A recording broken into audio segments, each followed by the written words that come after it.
Hello my students, इस video को देखने के लिए थैंक्स। क्योंकि आज जो मैं शुरू करने जा रहा हूँ बहुत ही इंपॉर्टेंट टॉपिक है।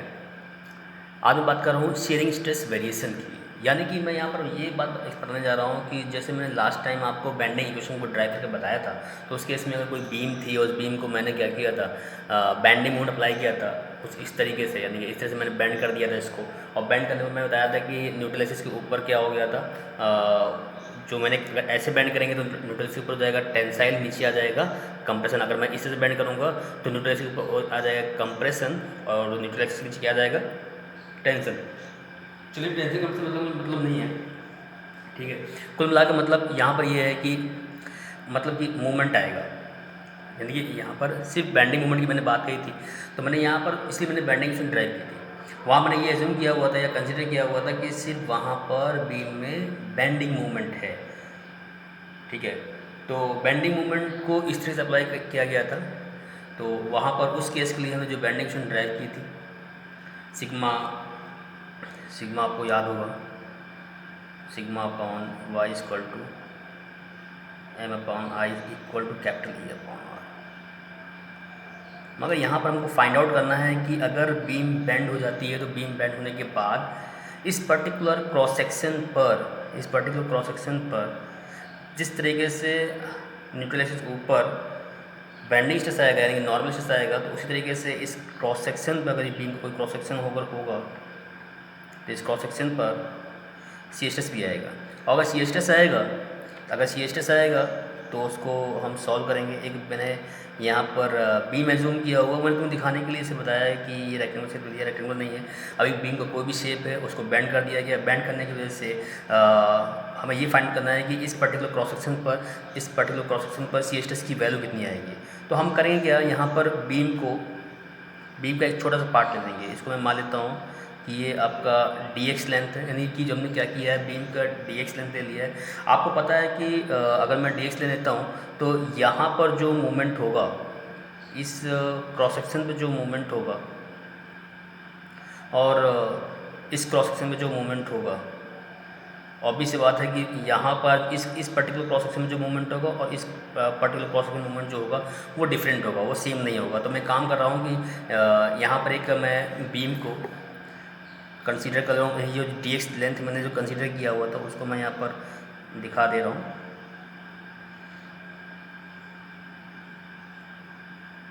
थोड़ा सा इनलार्ज पे दिखा रहा हूँ।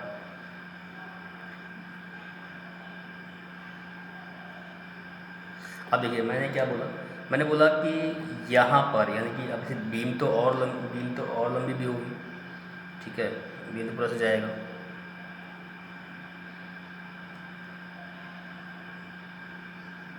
मैंने क्या किया, जो बीम के ये dx जो लेंथ मैंने एज्यूम किया था बीम में, वो मैं dx लेंथ यहाँ पर ले ले रहा हूँ।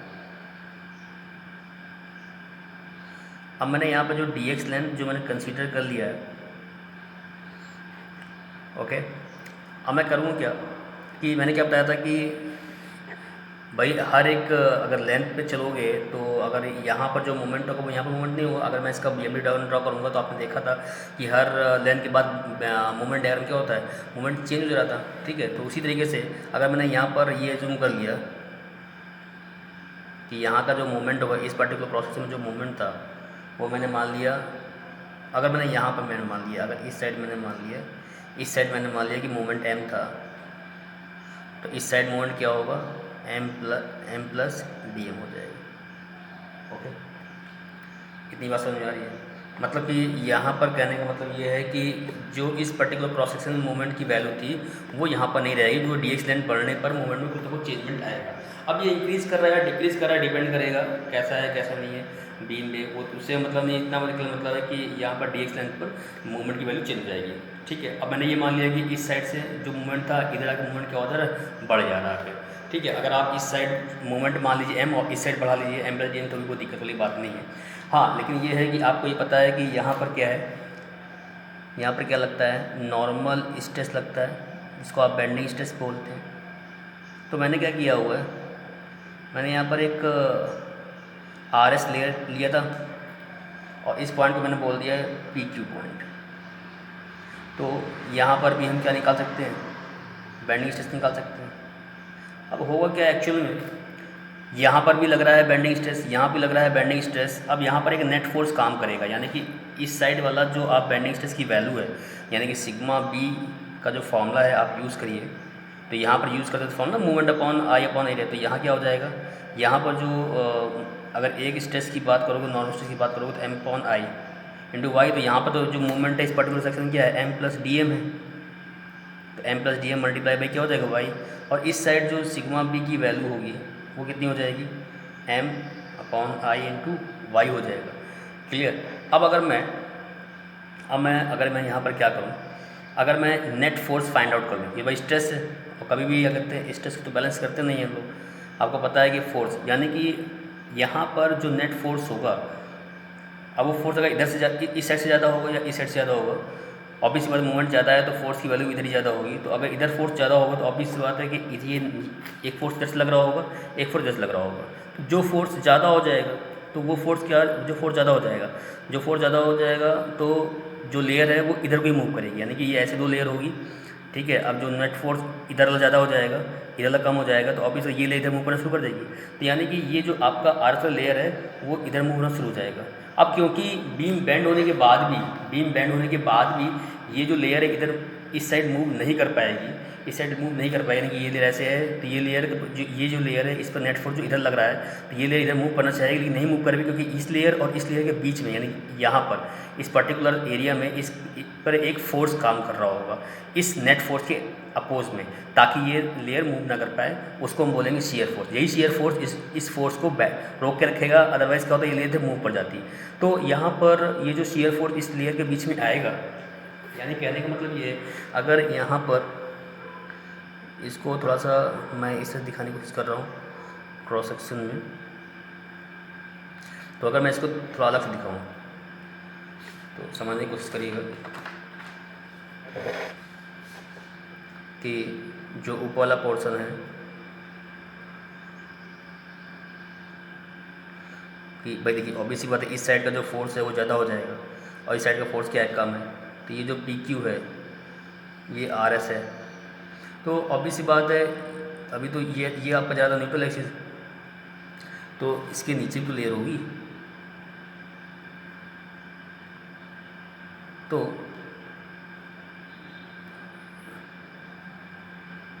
अब इस पर्टिकुलर प्लेन पर जो फोर्स की वैल्यू है, ठीक है, और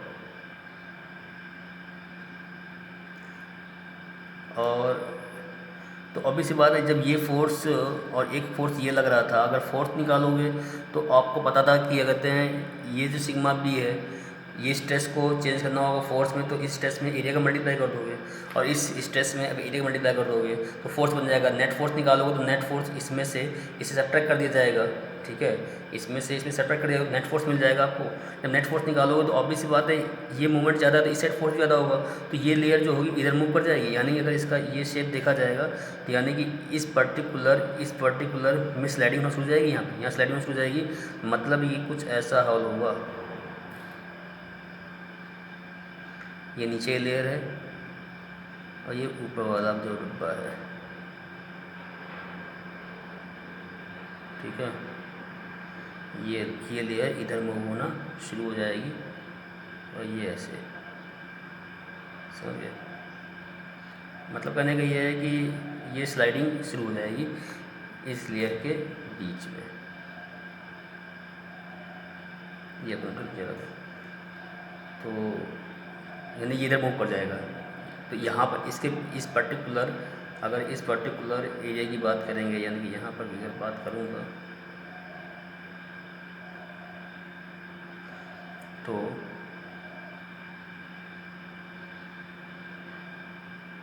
मतलब कि इन दोनों के बीच में अगर मैं बात करूँ तो इनके बीच में क्या हो जाएगा, एक शेयरिंग होनी शुरू हो जाएगी।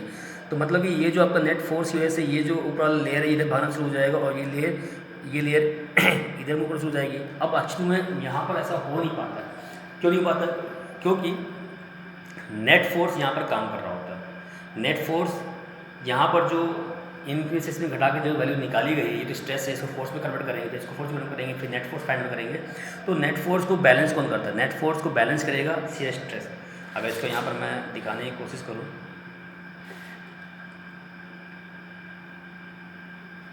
कि ये जो ऊपर वाला बॉक्स था और ये जो नीचे वाला लेयर थी, यानी ये आर एस था,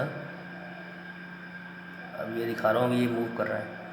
तो देखो ये जो नेट फोर्स यहाँ पर लग रहा है इस तरीके से, ये जो नेट फोर्स की जो वैल्यू है, ये आपका जो नेट फोर्स है, ठीक है। अब इस नेट फोर्स को बैलेंस करने के लिए, इस फोर्स को बैलेंस करने के लिए कौन आएगा? Shear force. इसीलिए मोमेंट अप्लाई करने के बाद भी, बीम बेंड होने के बाद भी इस पर्टिकुलर यहाँ पर स्लाइडिंग नहीं हो पाती है। क्यों नहीं हो पाती है? कि इस डायरेक्शन में तो आपका नेट फोर्स काम कर रहा था, लेकिन इसके अपोजिट डायरेक्शन में एक शियर फोर्स आ जाता है, ठीक है। वही शियर फोर्स मुझे यहाँ पर फाइंड आउट करना होगा, या फिर सी एस एस के फॉर्म में फाइंड आउट करना पड़ेगा। तो हमको ये मिल जाएगा कि हाँ पर्टिकुलर सेक्शन पर कहते हैं क्या वैल्यू आ रही, क्या वैल्यू नहीं आ रही है। तो यही जो आपका शियर फोर्स की वैल्यू है, यही बैलेंस करेगी। इसीलिए ये स्लाइडिंग इनके बीच में नहीं हो पाएगी, यानी कि लेयर बाय लेयर की बहुत सारी यहाँ पर लेयर हो जाएंगी। ऐसे देखिए यहाँ पर क्या है, बहुत सारी लेयर है, तो किसी भी लेयर के बीच में स्लाइडिंग इसलिए हो पाती है क्योंकि जब नेट फोर्स काम कर रहा होता है और कोई लेयर इधर स्लाइड करना चाहती है नीचे लेयर से, तो वो इसलिए नहीं हो पाती स्लाइडिंग, क्योंकि जब ये नेट फोर्स काम कर रहा होता है इस पर्टिकुलर रीजन में, तो यहाँ पर इसी रीजन में ही एक इस फोर्स को बैलेंस करने के लिए शियर फोर्स काम कर रहा होता है, ठीक है। तो वही हमको ड्राइव करना है। चलिए हम बात कर लेते हैं कि अगर मैं बात करूँ कि इस S Q P R face पर फोर्स की वैल्यू कितनी है। तो अगर मैं फोर्स फाइंड करूँ, यानी force on the face P R, तो पी आर फेस में जब मैं फोर्स की वैल्यू फाइंड आउट करूँगा तो सिंपल सी बात है, मैं क्या करूँगा, स्ट्रेस का मल्टीप्लाई कर दूँगा एरिया से। अब स्ट्रेस क्या था आपका, बेंडिंग स्ट्रेस है। एरिया, अब एरिया की बात करूँ तो देखिए, अगर मैं इस बीम की जो विड्थ है उसको मैं बी बोल दे रहा हूँ, इस बीम की मैं विड्थ बोल दे रहा हूँ बी, तो ऑब्वियस सी बात है ये जो विड्थ होगा इस बीम की जो मैं यहाँ दिखा नहीं पा रहा हूँ, इसकी विड्थ कितनी मैंने मान ली, बी। चलो ये मान ली मैंने बी मान ली। अब इसकी जो विड्थ है वो बी हो गई है, इसकी विड्थ क्या हो गई, बी हो गई है। तो बी, ठीक है, मल्टीप्लाई बाई बी। अब स्ट्रेस का मल्टीप्लाई आपने किसी करना है, एरिया से करना है। तो एरिया की अगर मैं बात करूँगा तो अभी तो मैं पी आर पर निकाल रहा हूँ, तो पी आर पर निकालने का मतलब ये है कि एरिया अगर लोगे तो ये पूरा लेना पड़ेगा, यानी ये वाला एरिया लेना पड़ेगा ना, ये वाला फेस, इस फेस का एरिया लेना पड़ेगा। तो यहाँ तक का तो हमें लेंथ पता ही नहीं है, तो एक काम कर लेते हैं, हम अभी एलिमेंट की बात कर लेते हैं, अभी इसी बात कर लेते हैं, एक एलिमेंट की बात कर लेते हैं। तो वो एलिमेंट मैं आपको यहाँ पर दिखाने की कोशिश करता हूँ। देखिए मैंने वही बीम बना ली है यहाँ पर, ठीक है। और मैंने क्या किया हुआ है, इस न्यूट्रल एक्सिस से, क्योंकि भाई इधर ही यहाँ लगता है स्ट्रेस का, जो बेंडिंग स्ट्रेस यहीं तो लगेगा, या फिर यहाँ लगेगा बेंडिंग स्ट्रेस, यहाँ पर लगेगा बेंडिंग स्ट्रेस। तो मैंने क्या किया हुआ है, मैंने ये काम किया हुआ है कि मैं बात कर रहा था पी आर फेस की, तो मैंने पी आर फेस पर आर पर एक एलिमेंट मान लिया। एलिमेंट मतलब ये मान लिया कि ये जो इसका थिकनेस है वो कितना है, डी वाई, यानी ये थिकनेस कितना है, डी वाई। अब ये डी वाई है और इसकी जो विड्थ है वो विड्थ कितनी है, बी मैंने मान ली है। इसकी जो विड्थ है वो कितनी मैंने मान ली, बी मान ली है। तो इसकी जो विड्थ है वो बी है, यानी कि मैं यहाँ पर लिख भी दे रहा हूँ कि इसकी जो विड्थ है वो कितनी है, बी है बीम की, ठीक है। अब इस एलिमेंट का एरिया निकाल लोगे कितना आएगा, बी इंटू डी वाई आ जाएगा। अब क्योंकि तुमने जो फोर्स निकाला हुआ है यहाँ पर किसका निकाला हुआ है, ये जो फोर्स लिखा हुआ है किसका लिखा हुआ है, ये एलिमेंट का लिखा हुआ है, यानी कि फोर्स ऑन एलिमेंट, ठीक है, फोर्स ऑन एलिमेंट। अगर तुम फोर्स निकालोगे, फोर्स निकालना है, ये जो लिखा हुआ है ये किसका लिखा हुआ है, ये एलिमेंट में फोर्स, यानी कि force on element, force on element. ये जो तुमने जो एलिमेंट कंसिडर किया हुआ है इस पे जो बेंडिंग से लग रहा है उसकी वजह से जो एरिया से जब मल्टीप्लाई करो तो इस एलिमेंट में लगने वाला फोर्स निकल आएगा। लेकिन तुमको जो फोर्स निकालना है वो टोटल फोर्स निकालना है, तुमको जो टोटल फोर्स निकालना है, total force on the face P R. तो तुमको तो पी आर फेस पे निकालना है ना। अब पी आर फेस तुम्हारा, पी आर जो फेस है वो पूरा ये पे फेस है, तो इस पे जब निकालना है तुमको पूरा वैल्यू, तो देखो सिग्मा बी की वैल्यू कितनी होती है, सिग्मा बी की वैल्यू हो जाएगी M upon I multiply by B into D Y.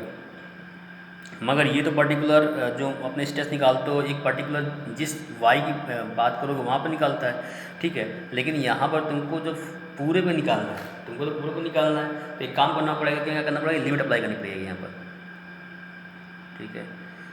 तो क्या अप्लाई करनी पड़ेगी, लिमिट। और जब लिमिट अप्लाई करोगे तो लिमिट कहाँ से कहाँ तक अप्लाई करनी पड़ेगी भाई, पी आर की बात करें ना, इस पी आर फेस की बात कर रहे हो, तो न्यूट्रल एक्सिस से यहाँ तक का डिस्टेंस हमने माना है वाई, और जो इसकी अपर सरफेस है यानी ऊपर वाली सरफेस है, यहाँ तक का जो अपर सरफेस है उसकी डिस्टेंस हमने क्या मान ली है, y1 में बोल दे रहा हूँ। तो लिमिट कहाँ से कहाँ तक हो जाएगी, y से y1। इतनी बात समझ में, किसी को दिक्कत कोई तकलीफ नहीं होगी, मुझे लगता है नहीं होनी चाहिए, ठीक है। बात समझ में आ गई, कोई तकलीफ। उसके बाद हम फाइंड करेंगे, अगर मैं टोटल फोर्स फाइंड आउट करूँ एस क्यू फेस पर, सिमिलर से देख दे तो total force on the face S Q. तो जब एस क्यू फेस की तुम बात करोगे तो मैं वही चीज़ बता रहा हूँ कि मुझे भी क्या करना पड़ेगा, स्ट्रेस का मल्टीप्लाई करना होगा, एरिया से मल्टीप्लाई करना पड़ेगा। अब स्ट्रेस का जब तुम मल्टीप्लाई करोगे, स्ट्रेस मल्टीप्लाई क्या हो जाएगा, एरिया। तो भाई जितने एरिया का मल्टीप्लाई करोगे उतने एरिया को तुम क्या मिल जाएगा, फोर्स मिल जाएगा। यानी कि तुम एरिया की किस एरिया की बात कर रहे होगे, जब तुम स्ट्रेस मल्टीप्लाई बाई एरिया करोगे, ठीक है। तो अगर मैं पहले इस एलिमेंट पर निकालूँ, इस एलिमेंट का निकाल लूँ कितना फोर्स है, तो फोर्स ऑन दी एलिमेंट, जिसकी वैल्यू कितनी हो जाएगी, sigma B multiply by B into D Y. Okay, sigma B कितना हो जाएगा, अब क्योंकि आपको पता है कि इस साइड जो मोमेंट की वैल्यू क्या दी है, M plus D M upon I multiply by Y थी, ये वैल्यू दी बी इंटू डी वाई। अब देखिए मैंने क्या बताया था कि अब ये जो मोमेंट आपने फाइंड आउट किया है, मोमेंट तो आपको उस पर्टिकुलर से मिल जाएगा। अब ये जो तुम्हारा जो एलिमेंट का एरिया है, एलिमेंट का जो एरिया है ये तो उस एलिमेंट का है ना, तो अगर तुमको इस एस क्यू फेस का चाहिए तो इसे क्या करना पड़ेगा, इंटीग्रेट करना पड़ेगा, कहाँ से लेकर कहाँ तक, वाई से y1 तक। भाई देखिए यहाँ पर जो आप बात कर रहे हो कि जिस टोटल फोर्स निकालना है आपको, तो एरिया कौन सा लेना पड़ेगा, एरिया भाई ये पूरा एरिया ले लोगे, तो अपने आप एस क्यू फेस का जो एरिया ले लोगे तो उससे मल्टीप्लाई कर दो तो आपको वो फोर्स मिल जाएगा। अभी तुमने ये जो एलिमेंट लिया था, तो ये जो तुमने लिखा हुआ sigma B multiply P into D Y, तो ये तुमने ये एलिमेंट पे जो फोर्स लग रहा है उसकी वैल्यू है सिग्मा बी मल्टीप्लाई बाई ये जो यहाँ से लेकर यहाँ तक क्या हो गया, विथ हो गया, और डी वाई से मैंने मल्टीप्लाई कर दिया, तो वही आपका ये एलिमेंट में फोर्स निकल के आ गया। जब मैं भाई सिग्मा भी तो वही रहेगा, इसमें कोई दिक्कत नहीं है, बस एरिया क्या करना पड़ेगा, बढ़ाना पड़ जाएगा। भाई जितने एरिया का निकालोगे उतने एरिया का फोर्स निकल आएगा। जब तुमने एस क्यू एरिया की बात की है, एस क्यू फेस की बात की, तो एक्स क्यू का एरिया लेना पड़ेगा। अब एस क्यू का एरिया लेने के लिए क्या कर देना, इसको इंटीग्रेट कर दिया, लिमिट क्या हो जाएगी, वाई से y1 हो जाएगी। ओके, आई थिंक यहाँ तक क्लियर होगा। अब देखिए मैंने क्या बताया था, क्या कहते हैं ये दोनों ही फोर्स, इन दोनों फोर्स की वैल्यू यानी जो पी आर फेस पे फोर्स है और जो आपका एस क्यू यानी कि जो टोटल फोर्स है एस क्यू फेस पर, टोटल जो फोर्स है S Q face, total force on the face S Q, तो एस क्यू फेस पर जो आपका फोर्स की वैल्यू ये निकल के आ गई। लेकिन ये दोनों फोर्स में से भाई एक फोर्स ऐसे लग रहा है, एक फोर्स ऐसे लग रहा है, तो नेट फोर्स आएगा ना, इसको बोल सकते हैं आप एक्सिस फोर्स बिटवीन, हम बोल सकते हैं क्या इन दोनों में से एक जो नेट फोर्स निकल के आएगा, net force between S Q and R P, ये बोल सकते हैं net force between S Q and R P. समझिएगा बात को, या इसी को बोलते हैं या इसको और बोलते हैं कि एक्सिस फोर्स। एक्सिस क्यों बोलते हैं भाई, ऑब्वियस सी बात है, इन दोनों में से जो ज़्यादा आ जाएगा नेट निकालोगे तो वही क्या हो जाएगा, एक्सिस फोर्स हो रहा है। भाई एक्सिस फोर्स ही तो करते हैं दोनों लेयर के बीच में स्लाइडिंग करवा रहा है, ठीक है। तो axis force between S Q and R P. अब यहाँ पर जब हमको एक्सिस फोर्स निकालना है या डिफरेंस निकालना है इन दोनों फोर्स का, तो हमें सब्ट्रैक्ट करना पड़ेगा वैल्यू को। जब हमें सब्ट्रैक्ट करना पड़ेगा वैल्यू को, तो y से y1 लिमिट ले ली, m plus D M upon I Y B into D Y में सब्ट्रैक्ट कर देंगे ये वैल्यू को, जो ये फोर्स निकाला था हमने, y से y1 m upon I into Y B into D Y.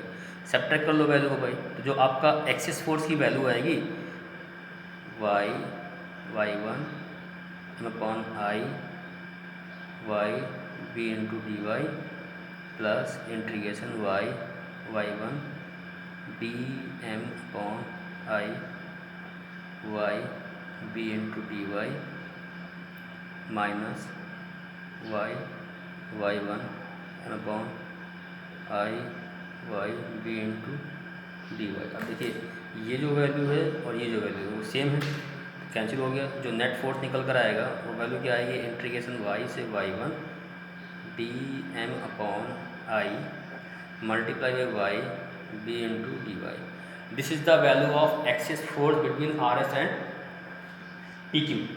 Okay, यानी कि ये जो लेयर के बीच में जो फोर्सेस लग रहते हैं इन दोनों का नेट फोर्स कितना आ गया, ये वैल्यू होगी। यानी ये हो गया आपका नेट फोर्स, या हो गया कौन सा फोर्स हो गया, एक्सिस फोर्स हो गया, एक्सिस फोर्स या फिर नेट फोर्स एस क्यू और आर पी के बीच का। ओके, अब इसके बाद ये तो वैल्यू आपने फाइंड आउट कर ली। ओके, अब देखिए तुमने फाइंड आउट कर ली।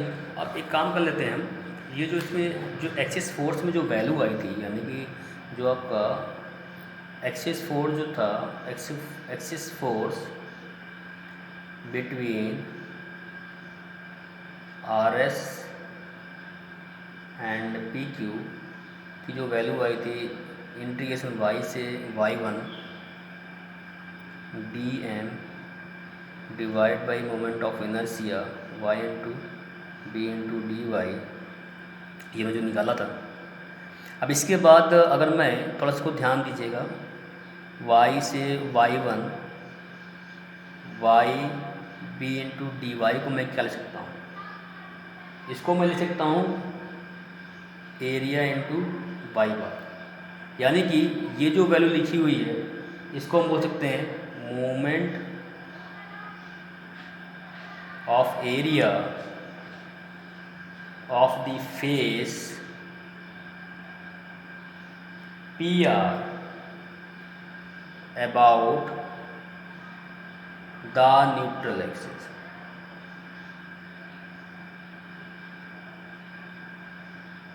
अब ये चीज़ कैसे समझ आएगी, कैसे क्या बोल रहे हैं। देखिए आपको ये जो वैल्यू दिख रही है, ये टोटल वैल्यू दिख रही है, ये मोमेंट ऑफ एरिया है, ये मोमेंट ऑफ एरिया के बराबर है।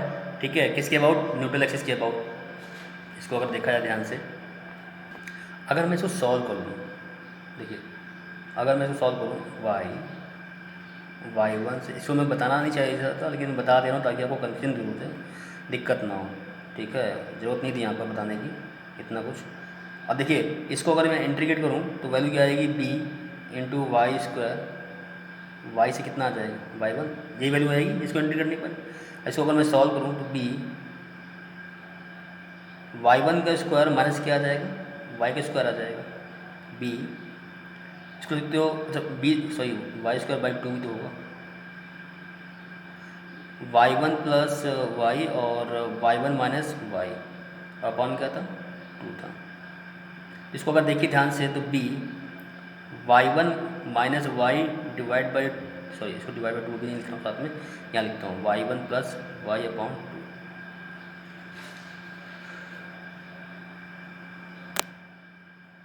तो यहाँ पर ध्यान से देखिएगा, ये जो लिखा हुआ है B into Y minus Y one minus Y, तो वाई वन यहाँ तक का वैल्यू है, वाई यहाँ तक का वैल्यू है, तो वाई वन में से घटाओगे तो ये वैल्यू बचेगी, वाई वन में से वाई घटा दोगे तो यही वैल्यू बचेगी, ये वैल्यू। ओके, और multiply by B, multiply by B, तो ये जो तुम्हारा जो बीम का जो हिस्सा है, अगर मैं बी की बात करूँ कि बी की तुम समझना चाह रहे हो, बी का समझना चाह रहे हो, तो अगर बी की बात कर रहे हो तो भाई देखिए ये तुम्हारा विड्थ है बीम का। तो अगर यहाँ से देखोगे तो ये वैल्यू दे रखी है तुमको y, और ये देखिए तुमको y1 और ये b, तो b मल्टीप्लाई बाई y1 में से y घटाओगे तो तुमको यही तो एरिया मिल जाएगा, b ये है, और y1 में से y घटाओ ये वैल्यू ये मल्टीप्लाई b, ये तुमको एरिया मिल गया, ये एरिया हो गया तुम्हारा। ये एरिया हो गया, और multiply by y1 plus Y by two, तो y1 plus Y by two, तो ये वैल्यू कहाँ मिलेगी तुमको, ये तुम्हारा जो y1 plus Y by to होगा, इसको तुम y बार नहीं लिख पाओगे। y बार जो यहाँ पे मैं y बार बोल रहा हूँ ये तो है, और ये जो वैल्यू दे रखी है ये तुम्हारा b into Y by two Y कितना हो जाएगा, ये एरिया हो जाएगा।